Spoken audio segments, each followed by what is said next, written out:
Señor General Luis Mendieta, muy buenos días. Doctor Londoño, muy amable, gracias por la invitación. Un saludo muy especial para todos los integrantes de la mesa de trabajo y para todos nuestros amables oyentes. Señor General, a usted nadie le tiene que contar qué era lo que se vivía en esos campamentos y en esas jaulas horrorosas donde en esos campamentos tenían recluidos a los secuestrados, a los que caían víctimas de las FARC.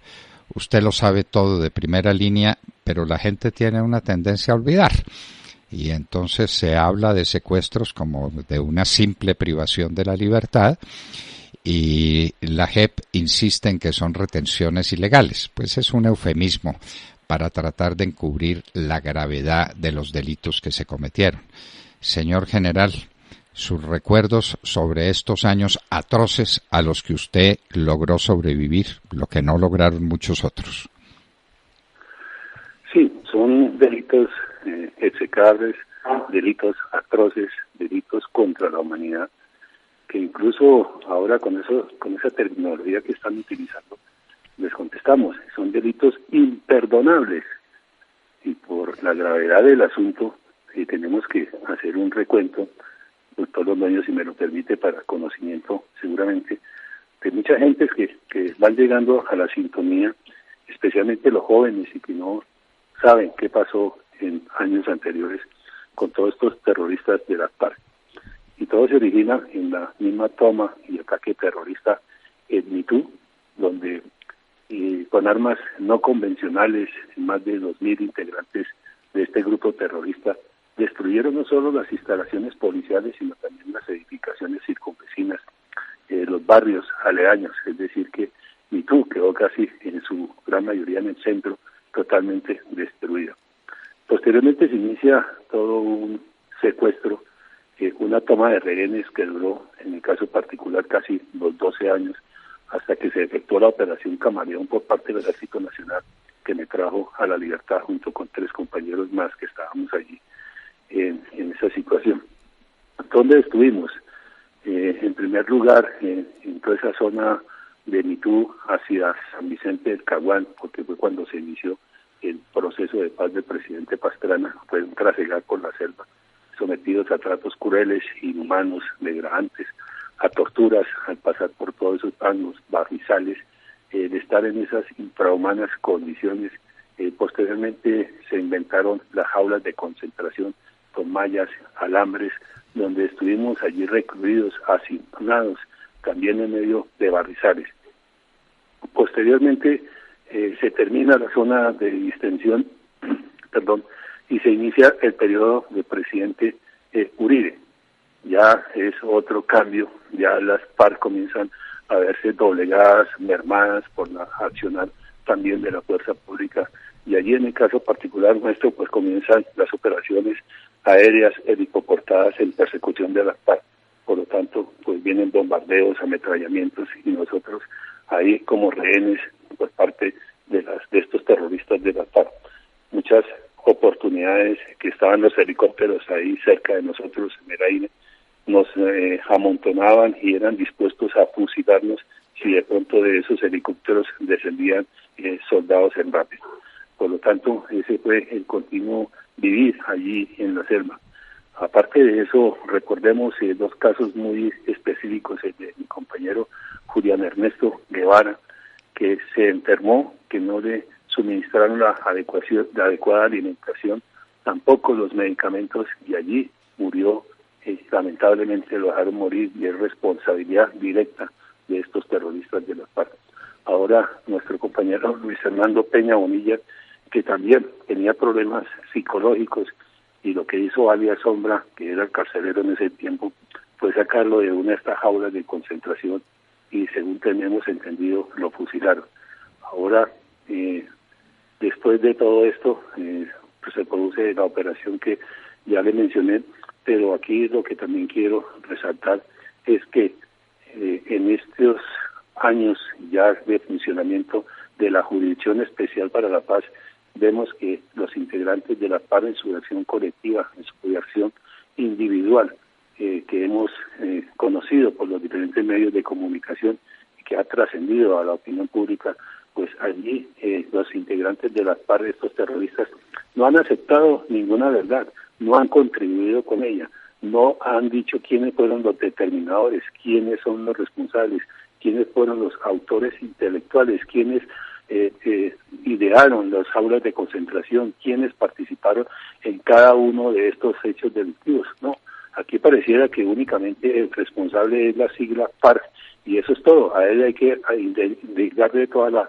responsabilidad, es decir, que nadie va a responder. Y esa es la situación, doctor Londoño, y perdóneme que haya tomado unos minutos. Ni más faltaba, señor general. El país tiene que recordar esto.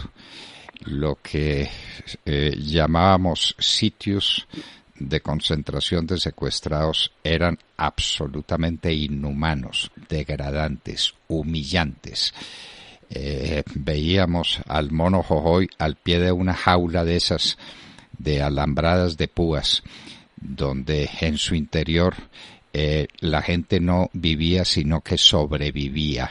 No hubo una crueldad parecida a la que pusieron en marcha estos bandidos de las FARC que hoy llegan ante la JEP diciendo esta es nuestra jurisdicción, aquí estamos, queremos la paz, con carros blindados a su disposición, con miembros de su antigua guerrilla como sus escoltas, dueños del país, y varios de ellos en el Congreso de la República. 10 bandidos de estos en el Congreso de la República por obra de Juan Manuel Santos. Señor general Luis Mendieta, que el país no olvide esto. Y una pregunta ya que está conectado con otro tema que se está discutiendo en la JEP. En esos campamentos horrorosos, ¿veía usted menores de edad? Niños que habían sido reclutados y sacados de sus casas, niños y niñas que estuvieran allá, ¿o ese no fue panorama que usted tuviera que presenciar, señor general? Desde el primer momento, doctor Londoño y la opinión pública, vimos allí menores de edad, niños, niñas, indígenas, y sobre todo ya hacia el final de nuestro tiempo de secuestro eran más los niños y niñas indígenas, es decir, que estaban reclutando en esas comunidades indígenas. Y después de la toma y el ataque terrorista a Mitú, en ese trasegar por la selva, en ese traslado que hicieron de nosotros, los secuestrados, de los rehenes, allí también vimos siempre niños, niñas de 13, 14 años, también en estas jaulas de concentración. Vimos que como estábamos enjaulados, veíamos hacia la parte exterior niños de 10, 11, 9 años que eran allí llevados y que estaban siendo entrenados, porque ellos lo que hicieron fue, aprovechando la zona de distensión, para instalar sus escuelas de formación de niños y niñas para la guerra, también de montar sus laboratorios de cocaína, de montar sus fábricas de armamentos no convencionales. También es bueno recordar que de allí, de la zona de distensión, según las informaciones y también lo que nosotros percibimos por dentro de estas jaulas, por la misma manifestación de integrantes de la FARC, salieron más de 600 integrantes preparados, capacitados allí, entre ellos la gran mayoría niños, jóvenes, hacia la parte oriental del país, los Santanderes, y también iban con destino a la costa. Y allí, gracias a la operación del ejército, Operación Berlín, allí en Santander, fueron enfrentados y infortunadamente murieron muchos de ellos porque fue diezmada esta columna que se desplazaba para sembrar el caos y el terror en la parte norte de Colombia. Entonces ahí vemos que esos fueron los resultados y seguramente también con las versiones de los niños y niñas que en operaciones policiales y militares se han rescatado y se han puesto a disposición del Instituto Colombiano de Bienestar Familiar.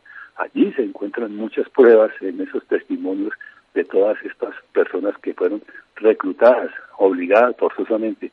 Y también en nuestros desplazamientos escuchábamos a los guerrilleros decir, es que aquí el que se va muriendo lo vamos matando, cuando notábamos que X cantidad de guerrilleros no aparecían, especialmente jóvenes, lo que nos daba a entender, y nos lo manifestaron también los mismos guerrilleros que eran sometidos a un consejo de guerra y eran fusilados. Ahora, también los relatos que ellos hacían de cómo los integrantes de las FARC obligaban a abortar a las niñas que quedaban embarazadas, a las jovencitas que allí quedaban embarazadas. Entonces fue una práctica común por parte de las FARC. Y también estos menores en muchas oportunidades junto con adultos eran los encargados de colocarnos las cadenas al cuello, de cerrar los candados, de colocarlos a los árboles para que allí estuviéramos amarrados. Porque como dice el doctor Londoño, pues sí vemos por los videos algunas jaulas de concentración donde está Arias el mono Jojoy, pero no se ven encadenados. Después de ese tiempo fue donde siguió un trajín por parte de las FARC y una crueldad hacia nosotros cuando ya todos los desplazamientos y permanentemente estábamos con cadenas y candados. Bueno, señor general, ¿a usted lo ha escuchado la JEP? ¿Alguien se ha interesado por los perjuicios que usted padeció y que tienen que ser resarcidos? Usted tiene el más perfecto derecho a eso. Nadie le devuelve esos años de vida, nadie. Pero una contrapartida económica es indispensable para restablecer el derecho. La responsabilidad civil derivada de los delitos es un elemento fundamental de la legislación colombiana. ¿A usted lo han escuchado en la JEP y alguien ha preguntado por los daños que usted sufrió y por los derechos que tiene a una legítima reparación? Allí di mi versión individual, después nos corrieron traslado de algunas declaraciones, también hicimos las debidas observaciones, pero con referencia a lo que usted manifiesta, siempre se ha manifestado y desde el mismo acuerdo de que una reparación va a ser simbólica, es decir, que allí está mal elaborado ese acuerdo de paz en esos 4 ejes centrales que se basaron para hacerlo, en el derecho a la verdad, en el derecho a la justicia, en el derecho a la reparación, en el derecho a la no repetición, pues se está fallando en los 4. Primero porque en el derecho a la verdad los integrantes de la FARC hasta el momento no han aportado ninguna. Segundo, el derecho a la justicia lo vemos que seguramente será un tribunal de impunidad porque no se irán a imponer penas intramuros, sino seguramente van a estar en fincas, van a estar como hoy en día lo están haciendo durante todos estos años, es decir, disfrutando la plena vida, paseando seguramente por el país, por el exterior y haciendo miles de cosas. Aparte de eso, el derecho a la reparación. Allí fueron ofensivos cuando en una declaración alias Santriz salió con el quizás, que estaba con Iván Márquez, posteriormente con la entrega que de escobas y traperos para reparar a las víctimas. Entonces vemos cómo han estado ofendiendo permanentemente la dignidad de esas víctimas. Y por último, el derecho a la no repetición. Y allí vemos cómo las FARC quedaron con un brazo político en el Congreso de la República y un brazo armado. Aparte también del poder económico, producto del narcotráfico, de la minería ilegal, que en este momento les genera cuantiosos recursos para seguir con su accionar delictivo. Por eso en las últimas semanas hemos visto videos de cabecillas de esta agrupación terrorista ya haciendo declaraciones y presencia en determinadas zonas del país e intimidando a la población civil, acosándola, llenándola de terror, que es lo que saben hacer. Y por supuesto vemos lo que ocurrió en la ciudad de Bogotá. Allí esto no fue una cuestión espontánea, no, esto fue debidamente organizado, seguramente dirigido aquí con las declaraciones de quien se fungía como alcaldesa de Bogotá y se le olvidó que era alcaldesa y lo que hizo fue incitar prácticamente a la violencia. Y sumado a eso, la intervención del criminal del M-19 Petro también convocando al ataque a las diferentes instalaciones policiales. Y lo que observamos fue con incredulidad cómo se atacaron las diferentes CAI, cómo trataron de quemar vivos a nuestros policías allí. Muchos de ellos quedaron con lesiones en su integridad y seguramente quedarán con secuelas permanentes de por vida, tanto físicas como psíquicas. Es decir, que aquí lo que hubo fue una grave atentado. Eso me hizo recordar los tiempos de los ataques terroristas a los diferentes cuarteles de policía, y en este caso el ejemplo es la toma de Mitú, donde nuestros policías quedaron destruidos, fueron asesinados y quedaron también incinerados nuestros compañeros que allí defendimos todas esas posiciones. Entonces, ¿cuáles serán ahora las reparaciones hacia el futuro? Vemos que la FARC no ha contribuido en lo más mínimo. ¿Cuál será la reparación de todos los policiales que resultaron afectados en la ciudad de Bogotá? Por supuesto, y aquí nos duele, los muertos, los civiles que perecieron, los que estaban interviniendo en estos disturbios. Nosotros somos defensores de la vida, de la honra, de los bienes de todos los asociados, de todos los residentes, no solo en Bogotá, sino en todo el país, y defendemos siempre la vida y nos duele eso. Pero los policías, cuando salen a su servicio, siempre se les entrega su arma de dotación, se las ha capacitado e instruido para que defiendan su integridad y defiendan la integridad de los demás, de las demás personas, de la sociedad, y por eso tienen que utilizar las armas. Ahora no es un grupo, lo que pasó en Bogotá no fue una cuestión simple, sino fue de la gravedad más extrema.